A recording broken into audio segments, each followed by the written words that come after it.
The Nashville Predators lost the game in New Jersey, lost Jeremy Lauzon to injury, lost Zach LaRue on a dirty play, and lost Phil Tomasino in a trade.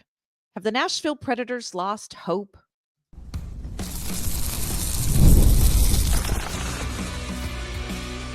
You're Locked On Predators, your daily podcast on the Nashville Predators, part of the Locked On Podcast Network, your team every day.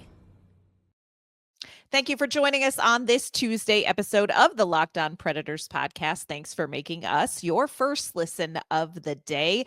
We are a part of the Locked On Podcast Network, your team every day. Want to kick off this less than enthusiastic episode on this Tuesday morning with a shout out to our Locked On Predators insiders and, of course, to our everyday listeners. We do love talking Nashville Predators hockey with you. We appreciate you tuning in each and every day. I'm Ann Kimmel. I am a writer with Penalty Box Radio, and my friends, I have a partner in crime. You do. I'm Emma Lingen, and I'm the Predators site editor and reporter for the Hockey News. Now, when I say this less than enthusiastic episode, I don't want you to think that we're not all in on reporting what happened. I do want you to know that neither Emma nor I feel great about what has happened. We are going to recap last night's 5-2 loss against the New Jersey Devils, in which the Predators saw two players go down the tunnel and not return. We are also going to talk about yesterday's shocking and completely unsurprising trade that sent Phil Tomasino to the Pittsburgh Penguins. We're also going to tell you how Barry Trotz could potentially turn this disappointing trade into something more positive for the Predators down the road. Before we dive into all of that, want to let you know today's episode is brought to you by FanDuel. You can start the season with a big return on FanDuel. New customers can place a $5 bet, and you're going to get started with $150 in bonus bets if you win that first $5 bet. Visit FanDuel.com to get started. Yeah, Emma. So many topics, so little joy. I mean, you come off of, and this is a microcosm of the entire Nashville Predators season experience, because you come off of the hype and the excitement of that Winnipeg win, thinking, oh yeah, here we go. And then you sit and have to watch a 5-2 loss to the New Jersey Devils, a very good New Jersey Devils team. So let's be sure we give credit to the Devils. It's not like, they weren't phenomenal. They were a great team. But it feels like, expectations were raised once again. And then it's just, you land flat on your back with this Nashville Predators team again. And that's what last night felt like. Yeah, I mean, like you said, it's been the story of this season. This Predators team, they are the thieves of joy. It's like, we can't have good things. Yes. Like, what is this saying? Comparison is the thief of joy. No, the Nashville Predators are the thieves of joy, because this has been happening all year. It's that they can't, not only that they can't string wins together, because I know a lot of people wouldn't have been, but I personally would have been satisfied if it was a good effort against the Devils. Even if they fell short in the final score, I would have felt a lot better if it was a better performance overall. But it was just, it wasn't just a loss. I'd be, like I said, I'd be okay with a loss if the effort was there. And it was not good. There was that they were outshot 42 to 21. 42 to 21, y'all. Yeah, that's ridiculous. That is unacceptable. How can you expect to win or even come close to winning if you're getting outshot by 21? That's just unacceptable. And against Winnipeg, the Predators had snapped a streak of, I think, 11 games in a row that they had been outscored or outshot by their opponent.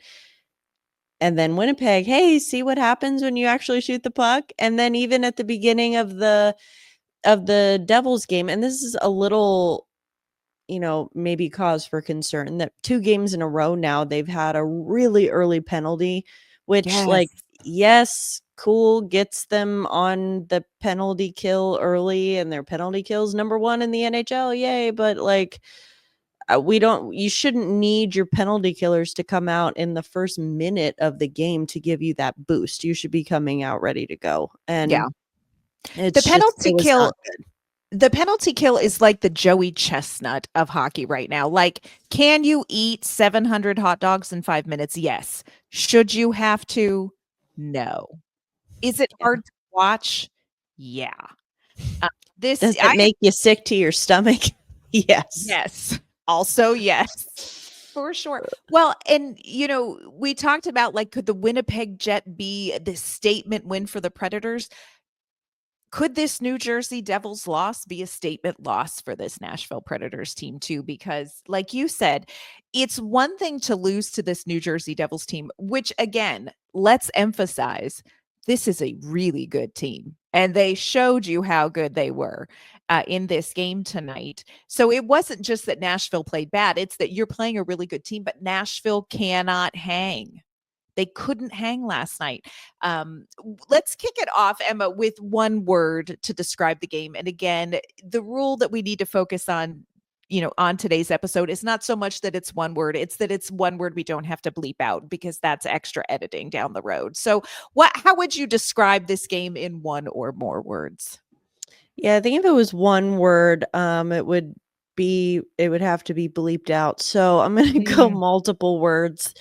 And I'm going to go 2 words, and I'm going to say bail money because it's something, and I would love to bail you out of jail, but I don't think I have the bail money to bail you out of jail for the harm that you would like to inflict upon Timo Meier for his dirty cross-check against Zach Leroux in the 3rd period. Emma may have gotten a text during the game, y'all. I mean, it was justified. That was a bad play. It was dirty. There's nothing terrible. Good. Yeah. Yeah. So that's so funny sorry. No, it's so funny that you say that because my one word, I was jokingly going to say prison because that's where I am willing to go. And look, I don't know Timo Meier as a person. He's probably really delightful. And you never want one play to speak something over somebody, but dirty AF and in the backpack. Like you were in the backpack for the rest of your career. I know he'll sleep fine at night and that's okay too, but crap play against Zach Leroux. Crap play.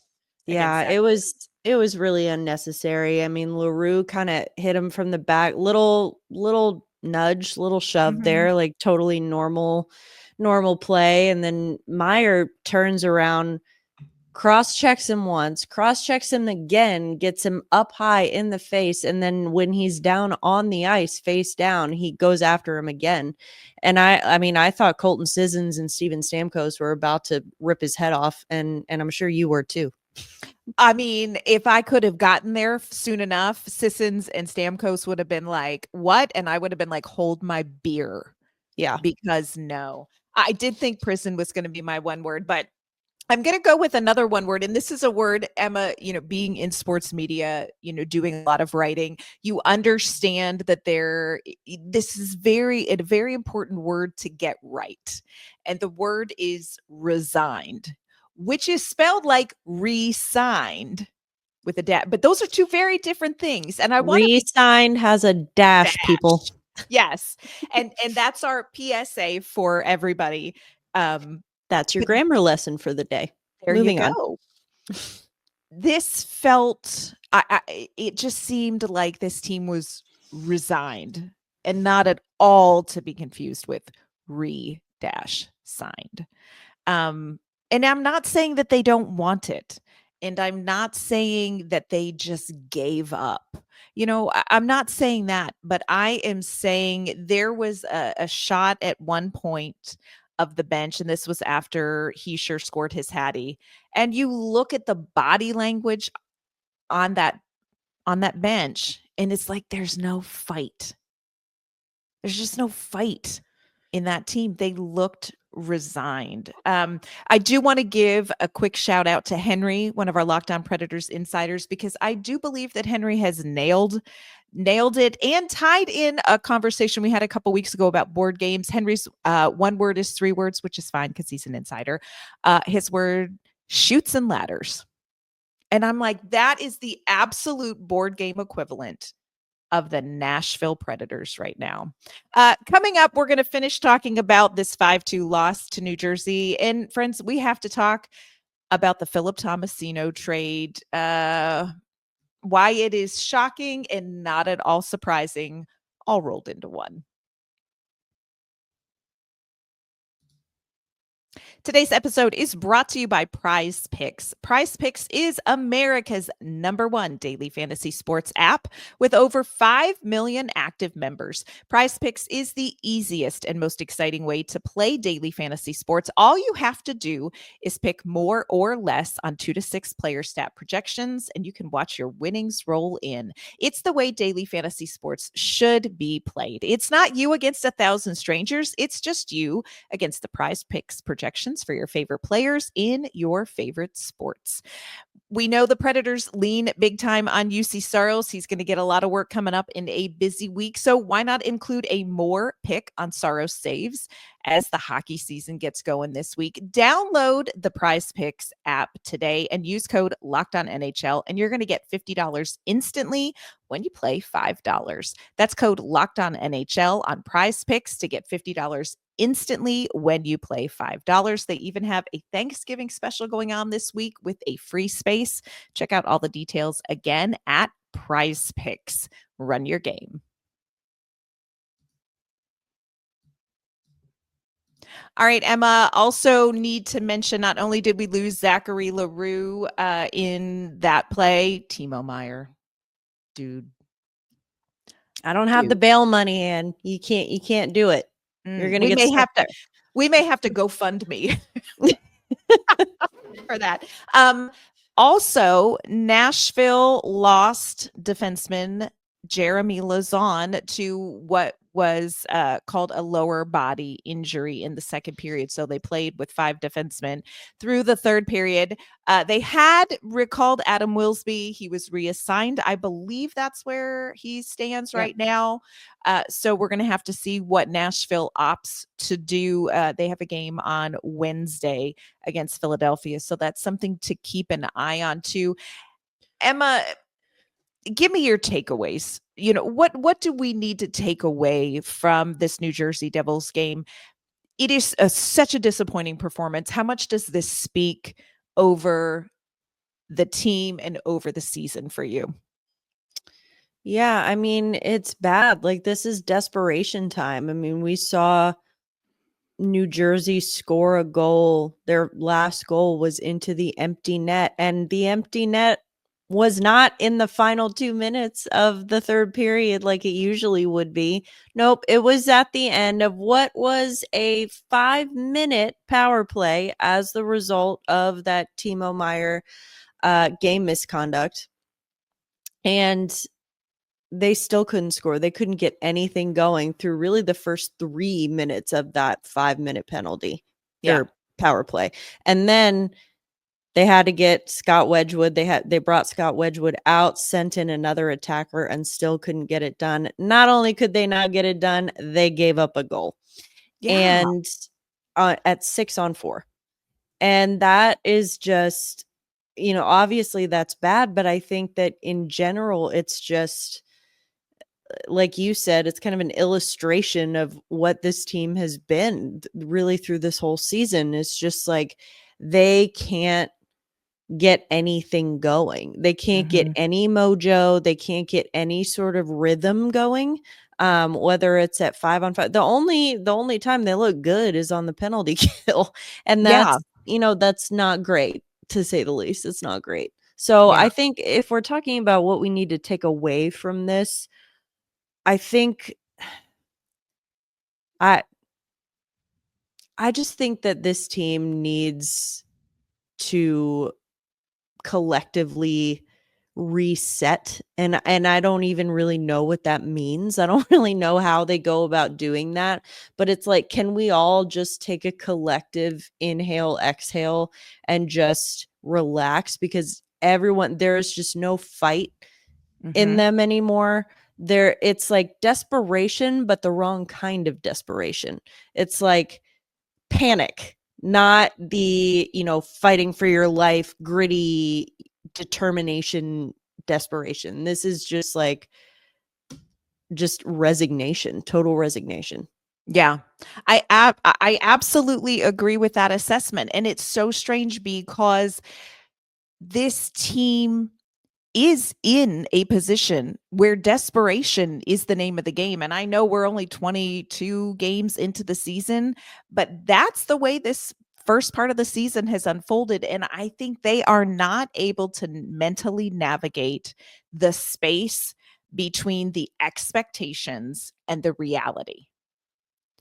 They just are not able to navigate that disappointment, that shock.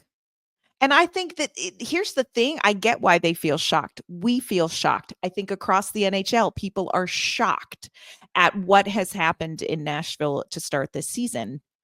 But at some point, you have to find a way, like you said, it cannot be resignation. It has to be that dig deep and figure out who you are. This is a team that is lost. And even when you have pockets of great, like Winnipeg, it's just sand through their hand. They can't hang on to that. Another thing that they can't seem to hang on to, that's going to be first round picks, y'all. That's right. Yesterday, it was announced that Phil Tomasino, 2019 first round pick, picked 24th overall by the Nashville Predators, had been traded.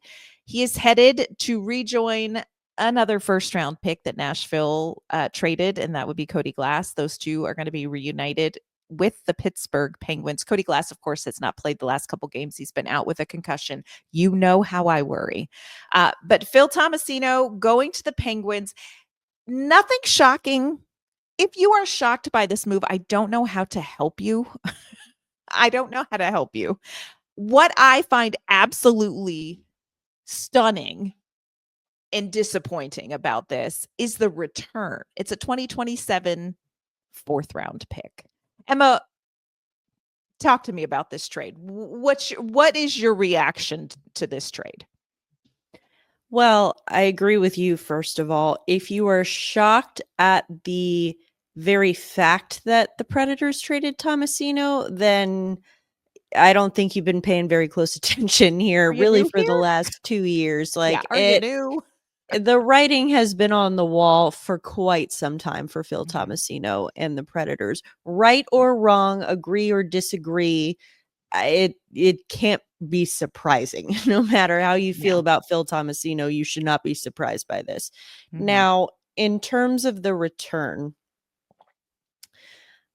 it's hard. It's hard because on one hand, you think like, well, at least they got something, because if you look at Phil Tomasino compared to, for example, Dante Fabro, Tomasino's salary a lot easier to move than Fabro's, because it's under $1 million. And so they were able to get that off the books, and they were able to get something for it. I know a fourth round pick in 2027 is not much. And a lot of people out there think that Phil Tomasino should be worth a lot more, and probably is worth a lot more. But if you're going to make a trade at this point in the season, that's kind of what you're going to have to settle for, because no one's making big hockey trades right now. It's just not happening. It's too early in the season. And then, to that, you might say, well, then why didn't they wait? Why did they hold on to him? Well, because he's not doing anyone any good sitting on the bench. And that's where he was going to be. He had fallen out of favor with, I don't know if it's Andrew Brunette, with Barry Trotz, with the organization, whatever. And I don't mean that in that he did something wrong or there was some sort of falling out. It's more just like, clearly the organization felt a certain way about him, and not as a person, but just as, as a piece of this team's future. And it was clear that it was like trying to fit a square peg in a round hole. It just wasn't happening. And so he's not doing anyone any good if he's sitting on the bench.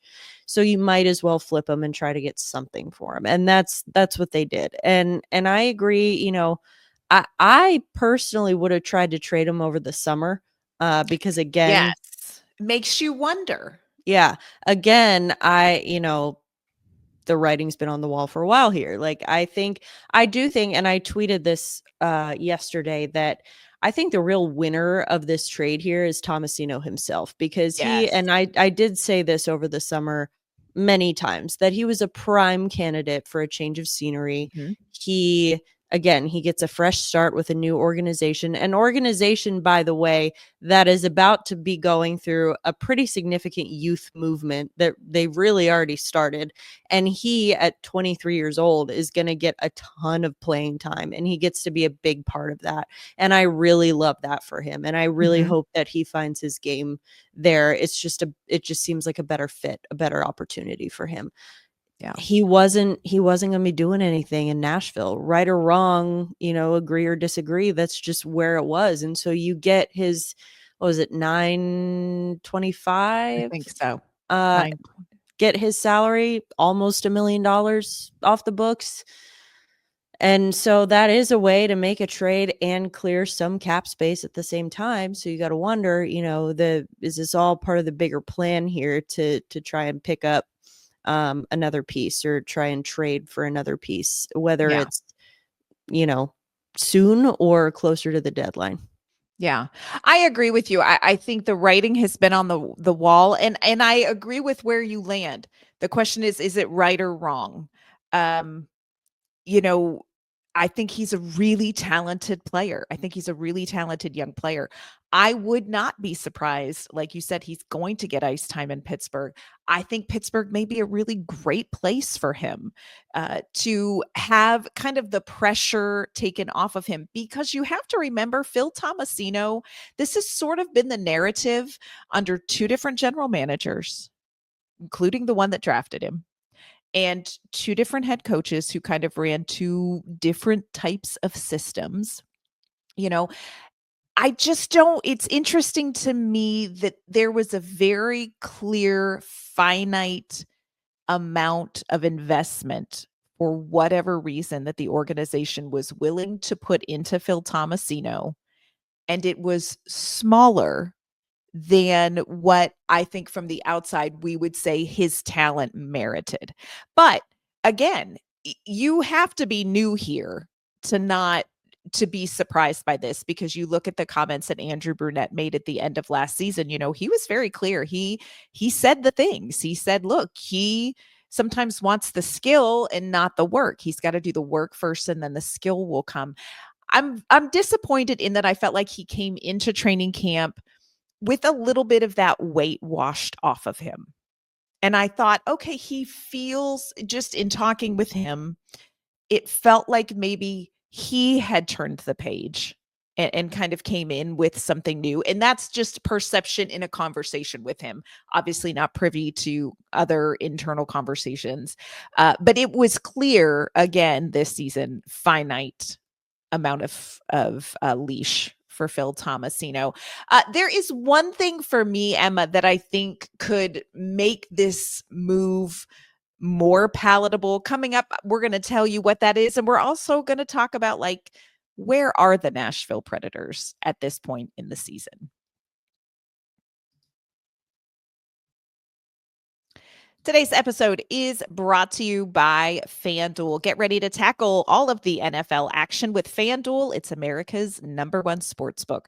Right now, new customers can bet $5, and they're going to get $150 in bonus bets if you win. The FanDuel Sportsbook app gives you everything you need to place live bets on the NFL, and it is all in one place. So when you get a hunch in the middle of a game, you can check out the latest stats. You can view live play-by-play and so much more, and it's all going to be on the same page where you place your bets. Just visit FanDuel.com to join today. Again, you're going to get started with $150 in bonus bets if you win your first $5 bet. Check it out at FanDuel.com. Never waste a hunch and make every moment more with FanDuel, an official sportsbook partner of the NFL. Emma, you really hit on something that I think will redeem this move to a Nashville Predators fan base that I think feels a little disgruntled overall over losing a first round pick in exchange for a fourth round pick. And I think that that is if this is part of something bigger. And I wonder if we are at that point with Barry Trotz, not just with this particular Phil Tomasino move, but for me, I would sleep a little better at night if you took this fourth round pick and it was part of a package to do something, because then it doesn't quite feel like you got Phil Tomasino for, just a bucket of pucks, which it's a fourth round pick. It's not nothing. We did not Dante Fabro this guy. But it doesn't feel equal when you look at first round pick, fourth round pick. Now, I also want to point out to everybody that just because you draft an 18-year-old boy in the first round of the NHL draft does not mean you are guaranteeing that 22-year-old man is going to be a top NHL top 6 player.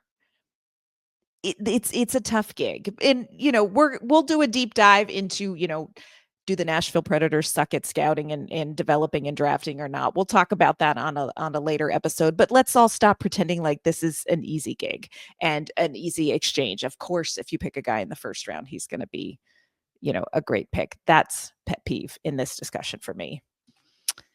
Yes, you're correct.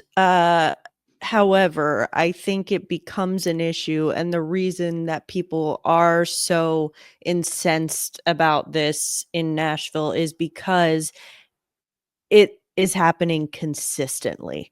They keep drafting duds in the first round, and dud can mean a bunch of different things. True. I mean, it can mean like, oh, it just doesn't pan out. He doesn't work out at the NHL level. It could be a Dante Fabro situation where, he never fully takes off in the way that you expected and was a perfectly fine player, but, didn't really fill the role that was expected of them.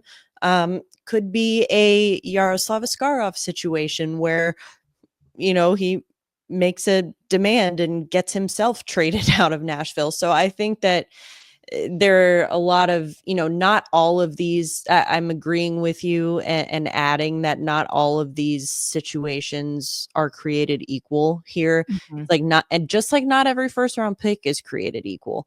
I do acknowledge though that it's not a good look. It's not a good look that bad look, y'all, that this keeps happening. Yeah. Because it's an especially bad look because you are heading into a 2025 draft in which the Predators have 3. Is it 3 first round picks or 2? First round picks. 3 first round picks. You got to hit one of them, y'all. 3, and Barry Trotz has already said, according to I believe it was Elliot Friedman reported it, that he has absolutely no intention of trading any of those picks. So yeah. So there it is. I mean, look, it is a bad look. There's nuance to it, is all I'm saying. There is nuance to it. You and I love The West Wing, one of the greatest shows. If y'all aren't watching The West Wing, I don't know what you're doing. I've told you about the grilled cheese on the first floor of Bridgestone Arena. Trust me when we tell you The West Wing is a great show. One of the things that President Bartlett says is what's next. When he's done with one thing and he is ready to move on to another. Is Barry Trotz what's nexting the Nashville Predators? Is he kicking that off with this Phil Tomasino move, do you think, Emma? I think he kicked it off with the Dante Fabro move. I mean, I think he already started. Clearly, it's not working. His plan isn't working. And that doesn't mean that it was a bad plan. Again, I say this before. No one looked at the moves the Predators made in the offseason and thought, Like, Dumb, not dumb, dumb. yeah, dumb, not a good look, Barry. Like, ugh. Now, of course, it's being criticized, and understandably, because it is not working. But again, two things can be true. The plan, is the best made plans, the best laid plans, whatever, of mice and men. Mhm. That is the issue here, is the best laid plan, and it's not working. And so you have to what's next it. I mean, again, and I don't want to go back down this rabbit hole again, but about the whole, what's next does not mean blow the whole thing up. It does That's not not, gonna happen. it doesn't mean fire the coach. It doesn't mean, completely scrap it and start over. That's, I mean, frankly, impossible with the amount of contract term that's on this roster right now. It's not going to happen. So I just think that, it's your job as the general manager, and he would be the first to tell you that, to look at a plan that is clearly not working. Doesn't mean it was a bad plan or a poorly intended plan. It just means, hey, this, clearly did not work out the way that we thought it would, or the way that it was supposed to. So it is my job to do something about it. And I mean, that's what he's doing. He's calling around, he's shopping for centers, he's shopping for another defenseman, and looking at all the options that are available to him, because that is his job as general manager. And you know what? This season might be lost, and that's okay. I mean, I know it doesn't feel okay right now, and it's perfectly acceptable to be upset about that. I think we all are, to a degree, just Yeah. because, there were expectations were so high coming into this year.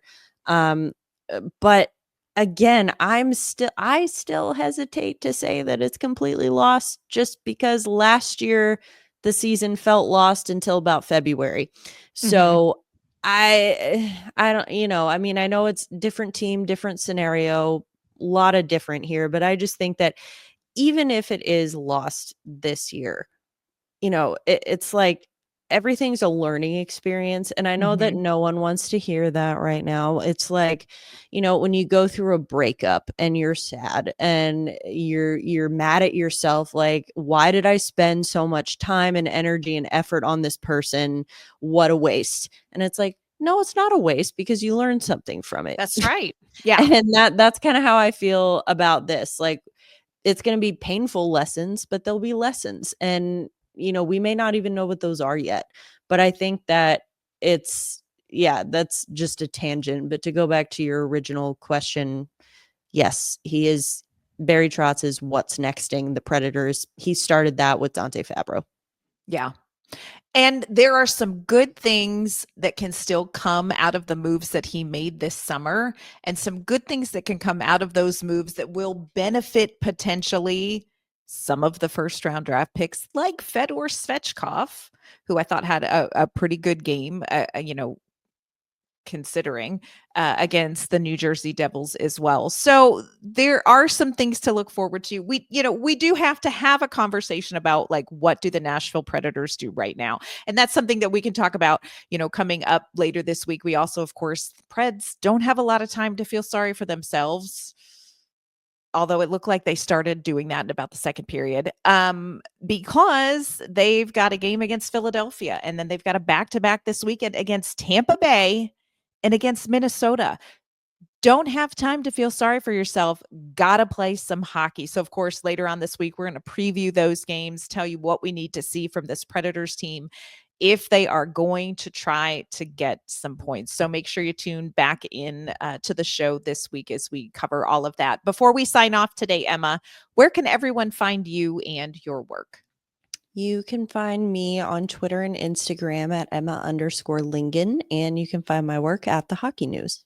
And you can find me on social media at AnnK_Mama on Ice. You can find me not in prison yet, Timo Meyer.